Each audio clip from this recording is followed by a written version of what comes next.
नमस्कार दोस्तों, कागज और कलम उठाइए और एक सवाल लिखिए। मंदी में जब बाजार रेंज बाउंड होता है, कहीं नहीं जा रहा होता है, बढ़ नहीं रहा होता है, तो एसआईपी बंद करनी चाहिए कि जारी रखनी चाहिए? ये सवाल क्यों पूछ रहा हूं? अप्रैल महीने में अगर 100 नई एसआईपी हुई हैं तो 101 बंद हुई हैं। मई महीने में 100 नई एसआईपी हुई हैं तो 95 बंद हुई हैं। जून महीने में 100 नई एसआईपी हुई हैं तो 91 बंद हुई हैं। मुझे एक वाकया याद आता है, एक मंजर याद आता है। 2007 से लेकर 2013 के बीच में, इस 6 साल के दौर में जितनी नई एसआईपीस होती थी, उससे दुगनी एसआईपीस बंद हो जाया करती थी। आप जानते हैं क्यों? क्योंकि इन 6 सालों में बाजार कहीं नहीं गया। चार्ट आपके सामने है, ध्यान से देखिएगा। पहली बार बाजार 17,000 को 2007 में पार करता है। 2008 में 17,000 जाता है, नीचे चला जाता है। 2009 में 17,000 होता है, फिर नीचे चला जाता है।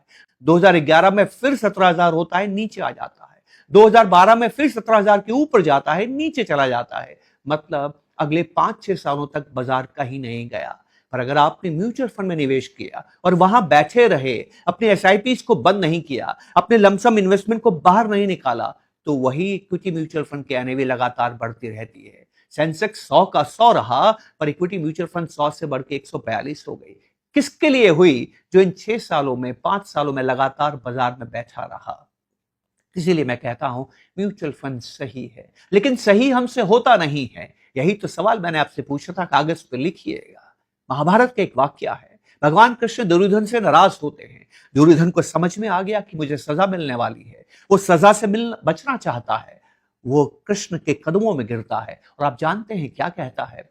हे ईश्वर, मैं क्रोध का नहीं दया का पात्र हूं। आप जानते हैं क्यों? मैं जानता हूं कि धर्म क्या है, मैं जानता हूं कि अधर्म क्या है, मैं जानता हूं कि सही क्या है, मैं जानता हूं कि गलत क्या है, पर जो सही है वो मुझसे होता नहीं है। कितनी खूबसूरत बात है। जी हाँ, सही हमसे होता नहीं है। म्यूचुअल फंड सही है, पर ये समझ में नहीं आएगा जब तक सलाहकार का साथ नहीं मिलेगा। गौर कीजिएगा, अपनी म्यूचुअल फंड के मास्टर क्लास में विस्तार से इसके बारे में बात करने वाला हूं। सीरीज में जरूर जुड़िएगा। नमस्कार, जय हिंद।